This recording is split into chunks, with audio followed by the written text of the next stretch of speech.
Nesta aula, vamos comentar acerca de um título de crédito peculiar, porque ele só existe no Brasil, a duplicata.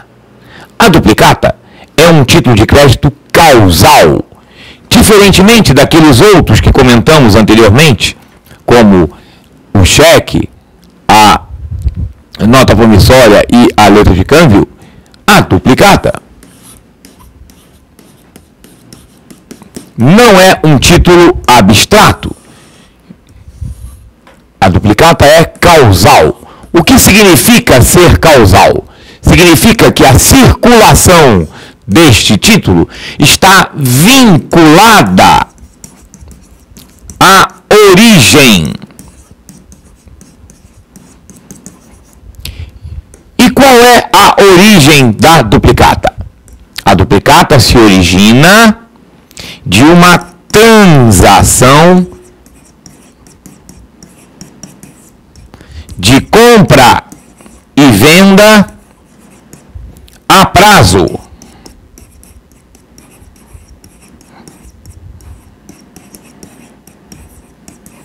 Pode ser compra e venda de um bem ou de um serviço. Neste segundo caso, é a denominada duplicata de prestação de serviços. Nas duas hipóteses, esta transação de compra e venda que deu origem à duplicata a acompanha em toda a sua existência e também na sua circulação. Por isso ela é considerada um título causal. A duplicata foi criada por uma lei específica. Por isso ela tem uma série de características peculiares, diferentes dos outros títulos de crédito que estudamos até o momento. Lembrando que o cheque, a nota promissória e a letra de câmbio são regulamentadas por leis que foram originadas por uma adesão do Brasil a convenções internacionais. Já a duplicata, como é um título de crédito que só existe no Brasil, ela foi disciplinada pela Lei 5474 de 68. Claro que com as suas alterações posteriores. Como nós acabamos de comentar, a duplicata surge de uma transação mercantil, compra e venda a prazo.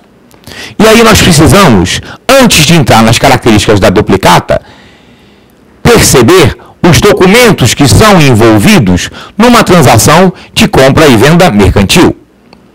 Existe um documento obrigatório em emissão de qualquer transação mercantil, que é a nota fiscal. A nota fiscal, como o próprio nome diz, é um documento fiscal, de emissão obrigatória.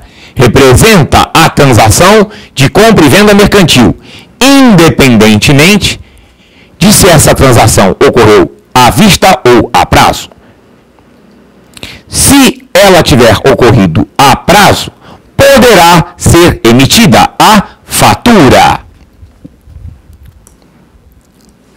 É aquilo que a gente chama de compra faturada ou venda faturada. Foi emitida uma fatura. Uma fatura pode envolver várias notas fiscais. Porque uma fatura pode representar uma compra conjunta de várias mercadorias. A chamada duplicata tem, na verdade, o seu nome completo como duplicata de fatura.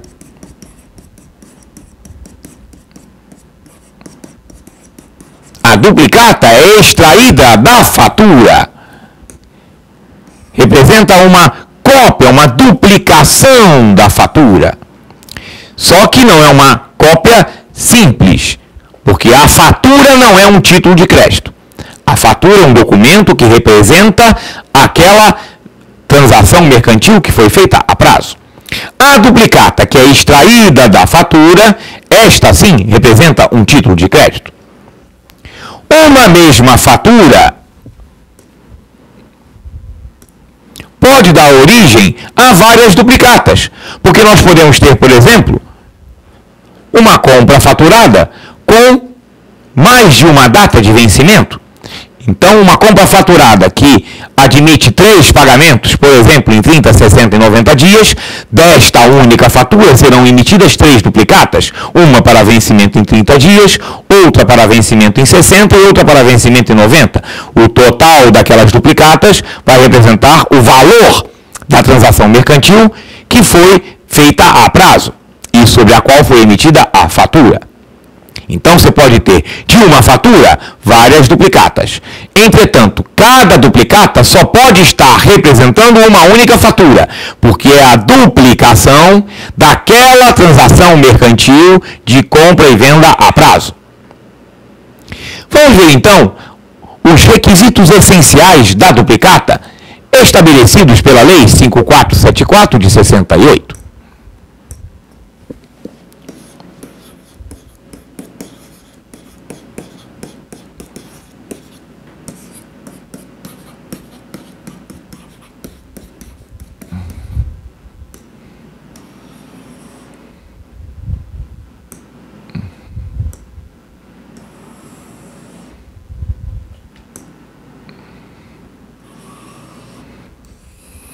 O primeiro requisito essencial é a própria denominação. Tem que estar escrito no corpo da duplicata que é uma duplicata.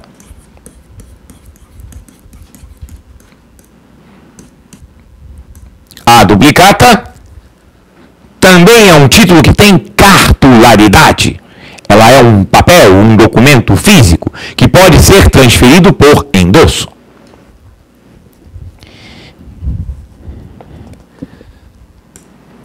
A data da emissão da duplicata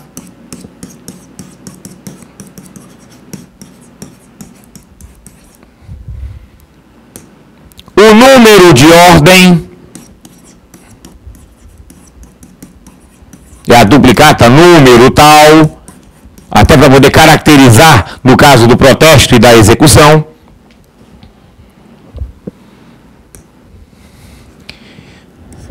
O número da fatura da qual a duplicata foi extraída.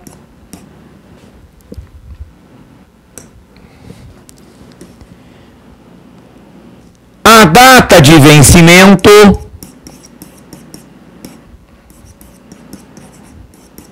Podendo ser contra a apresentação. Uma duplicata pode ser à vista, ou seja, ela será paga no momento que for apresentada. Mas ela tem que ter essa expressão, à vista ou contra a apresentação. Caso ela seja para um pagamento posterior, que é o mais comum, deverá constar no corpo da duplicata a sua data de vencimento.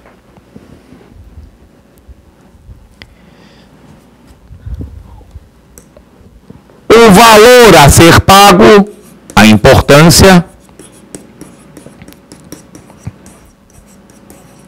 em cifra e em extenso.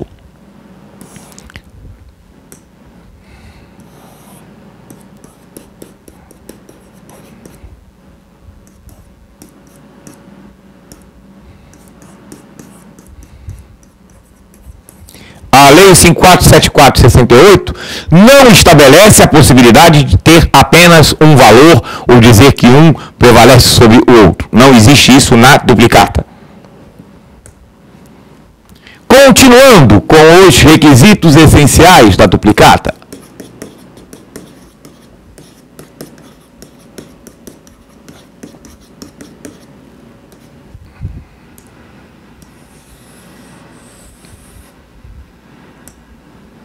Ainda é requisito essencial da duplicata a praça de pagamento, ou seja, o município aonde aquela duplicata deverá ser paga, a cláusula, a ordem,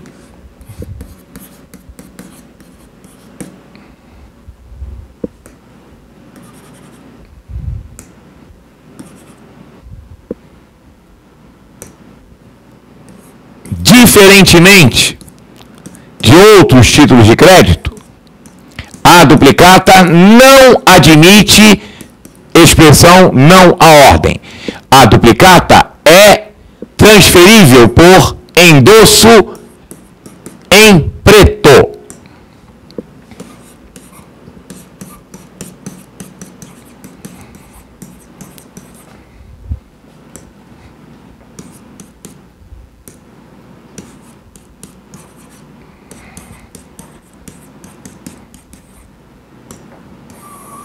E aí cabe uma observação. Nós vimos que cheque, letra de câmbio e nota promissória podem ser transferidos por endosso tanto em branco quanto em preto. Isso também ocorre pelo fato desses títulos serem objeto de leis que são resultado da adesão do Brasil a uma convenção internacional. No momento daquela adesão, havia a perspectiva, a possibilidade de transferência, tanto por endosso em branco quanto por endosso em preto. A lei do Plano Collor, ao proibir os títulos ao portador, em verdade proibiu também a transferência por endosso em branco. Só que, como cheque, letra de câmbio e nota promissória são regulamentados por leis que representam a adesão a convenções internacionais, essas cláusulas não podem ser alteradas por uma lei ordinária. Portanto, no caso do cheque, da nota promissória e da letra de câmbio, permitido, admite-se a transferência por endosso em branco. Isto não vale para a duplicata. A própria lei da duplicata, a lei 5474/68, já especificava a exigência da transferência por endosso em preto. Nós vamos ver em aula posterior que também a cédula de crédito bancário, outro título peculiar, que é bem mais recente, também só pode ser transferido por endosso em preto. Então, a duplicata é sempre a ordem. Ela é transferível por endosso, mas apenas por endosso em preto. Evidentemente, o primeiro endossante será sempre o vendedor, porque o que é a duplicata? É um título emitido pelo vendedor contra o comprador. O comprador tem a obrigação de pagar o valor da duplicata em uma determinada data, que é a data de vencimento. Continuando com os requisitos essenciais da duplicata, temos ainda o campo para aceite. A duplicata, como é um título emitido pelo credor contra o devedor, admite o aceite. E é, evidentemente, um requisito essencial, como em qualquer título de crédito, a assinatura do emitente. O emitente aqui, como esse é um título causal vinculado a uma operação de compra e venda mercantil, o emitente é sempre o vendedor da mercadoria ou do serviço que foi prestado. Por isso é que é um título causal. E aí já chamamos a atenção do seguinte: como esse título está vinculado a uma operação de compra e venda mercantil, a validade desse título pode ser questionada. Caso, por exemplo, não tenha existido aquela transação de compra e venda mercantil. Se você receber em sua casa uma duplicata para pagamento referente a uma mercadoria que você não adquiriu, você não tem a obrigação de pagar, porque aquela duplicata está com vício de origem. É aquilo que a gente chama de duplicata fria. No jargão do mercado, duplicata fria é aquela que é emitida sem o lastro de uma verdadeira, de uma real transação de compra e venda mercantil que tenha lhe dado origem.